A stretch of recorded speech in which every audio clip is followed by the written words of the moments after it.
Célèbre pour son troisième film L'Épouvantail, Palme d'Or à Cannes en 1973, Jerry Schatzberg est aussi le réalisateur de Panic à Needle Park, premier long métrage avec Al Pacino.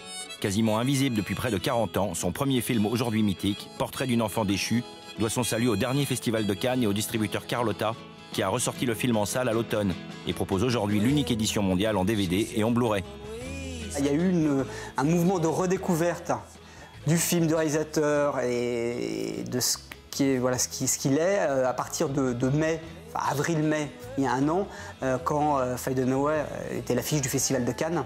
Et le film donc a été relancé entre guillemets en faisant l'ouverture de Cannes Classique, donc la section consacrée aux films de patrimoine et au répertoire et aux copies restaurées à Cannes, en présence de Jerry Schatzberg, Faye Dunaway, et c'est là que les gens ont plus découvert que redécouvert, puisque des générations de spectateurs finalement en avaient entendu parler ou vaguement, connaissaient quelques photos, mais ne l'avaient jamais vu.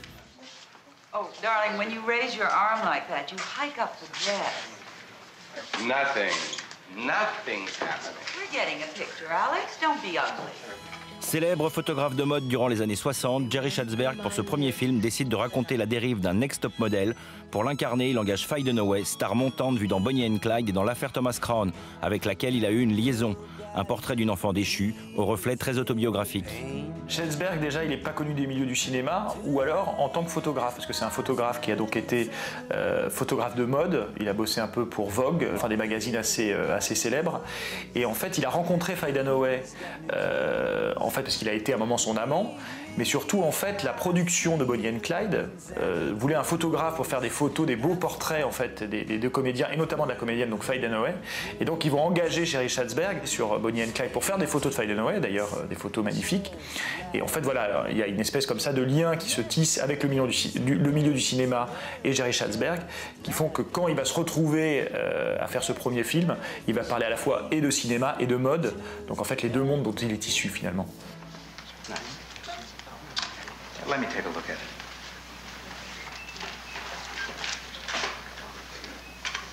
Yeah, I like the idea of it, but it's very awkward.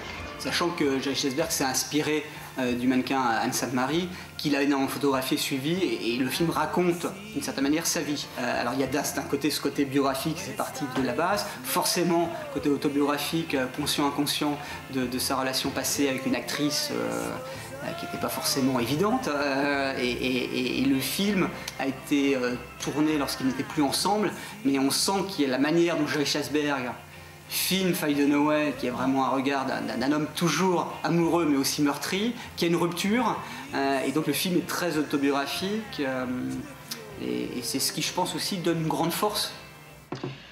You know, Davey, you don't do your hair right. C'est suite à la première projection de Portrait d'une enfant déchue au Festival de San Francisco en 1971 que le studio Universal, producteur du film, décida de le sacrifier et de ne pas lui offrir de sortie internationale digne de ce nom.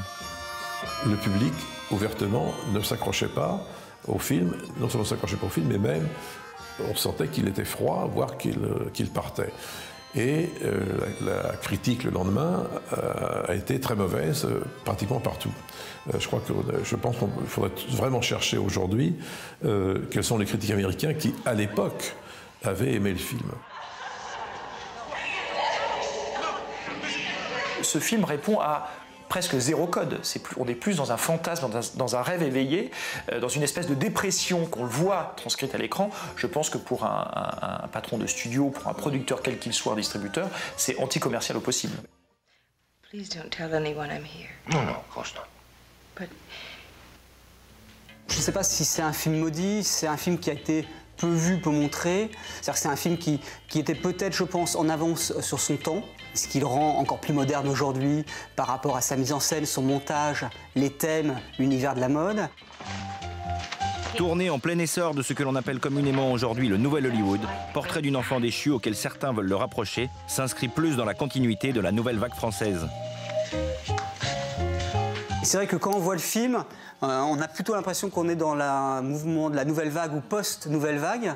Ça fait penser à René, je trouve énormément.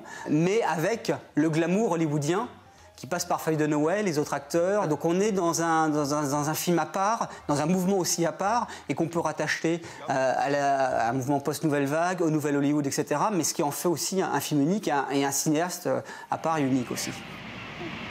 Was I any good? Of course, look.